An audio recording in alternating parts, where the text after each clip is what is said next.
Hi, friends. Welcome to La Femme Bleu. Thank you for tuning in. Just wanted to leave you a quick update. I didn't want to not post for a whole month. I think it's been 2 weeks since I last posted in regards to my trip. Well, my son did have the visit with his dad, and he's claimed that he didn't have a good time. Um, you know, and that he didn't want to have to do this ever again. Anyway, let's fast forward to today. So, the past few days, we've had rescheduled flights because of the weather. So, our initial flight had been canceled to go for the second visit, another 2 weeks that my son is dreading. So, this morning we left early. I did not get a chance to check my phone, which I should have done, could have saved me a lot of time. And yeah, and headache, really lost of sleep. Got to the airport only to find out that our flight had been canceled. And so again, it was weather related. So now we're looking to reschedule this flight a few days later.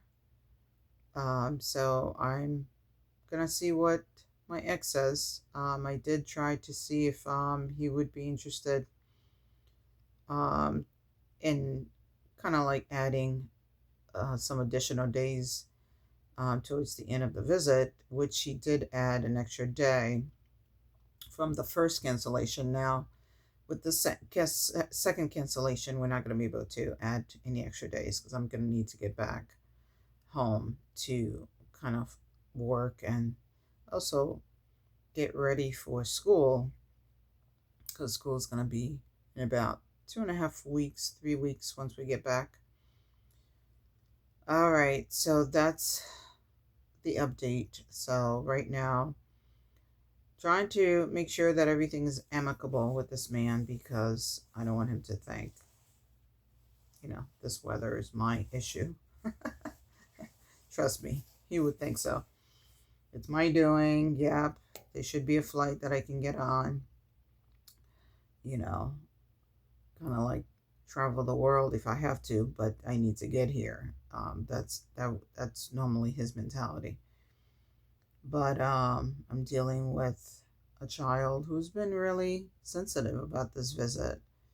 He really does not like the idea of leaving home and going to spend time with his father. And he feels that he doesn't do that much with his father. So he prefers to stay home and have fun with, his friends or things that he's familiar with, his toys and so forth. So yeah, I'm torn when he's torn because I just don't like him going through this. It's heartbreaking to see him cry, and I can't do anything about it. His voice is not being heard because he's so young, according to the law. It's just a whole mess.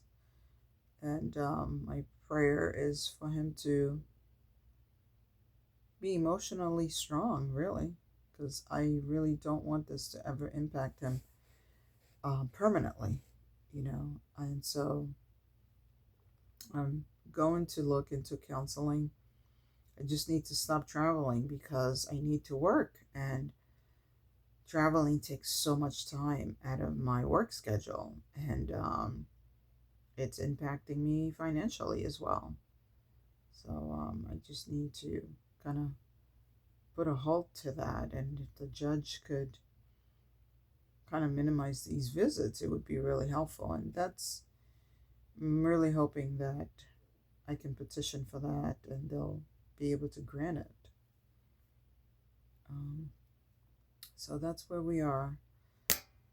Again, I don't wish this on anyone. Divorce is hard. I don't think divorce should even be an option.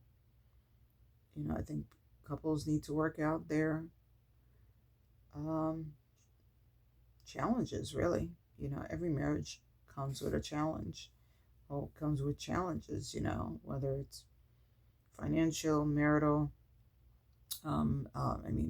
adultery, lying, trust, all these things that can impact a relationship. There should be a way to work those things out. Unfortunately, adultery, that takes a lot. But even though that's someone stepping out of the marriage, I would say separation is better than divorce. I think once the court gets involved, it just gets ugly. It's almost as if it's about tearing each other versus putting the kids first to see what would benefit them the most. But at the end of the day, I really wish this didn't happen, but it is what it is right now. So the other day I spoke with my daughter, and I know some of you, if you haven't watched previous videos, you might wonder, well, why is my daughter with my ex? That's a long story, really. I mean, yeah. I couldn't have taken them, even if I wanted to. So my daughter and my son, and they are adopted. My ex and I had adopted them, and so yeah, he had felt that their behavior issues stemmed from my physically being there, which was not true. So that's how he painted it. And so my only option was to leave, really, because at the time I was breastfeeding my youngest. And I just knew that I was going to go on a mental breakdown, and I didn't want to do that. I didn't want to lose my mind. And so I had to care for myself and part ways from him. So anyway, my daughter mentioned that it wasn't until the other day that she found out that she was going to have to leave her home for 2 weeks.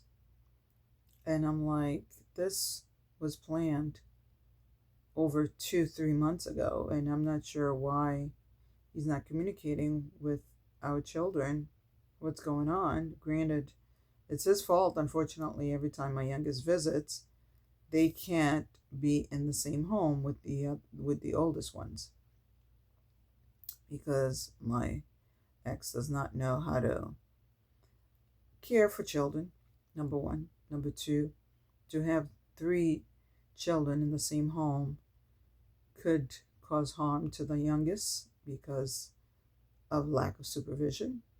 And so the court had decided that it would be best to not have all 3 in the same residence. Well, at the same residence, I should say, in the same home. And so he seems to feel that it's my fault, because he keeps on telling my 8-year-old that mommy doesn't want all of you guys to be together. And I'm like, no, that is not the case. Stop lying to the kid. You failed as a parent, so the court had to make a decision, and that's it. So anyway, that's that. But anyway, that's the update, you guys. I'm not going to prolong this video. Just wanted to let you know. I'll be sure to post when we do get back in terms of how that visit went. Hopefully all will go well. That's my prayer. And until next time, thank you for tuning in, you guys. Don't forget to subscribe. I'll keep you posted.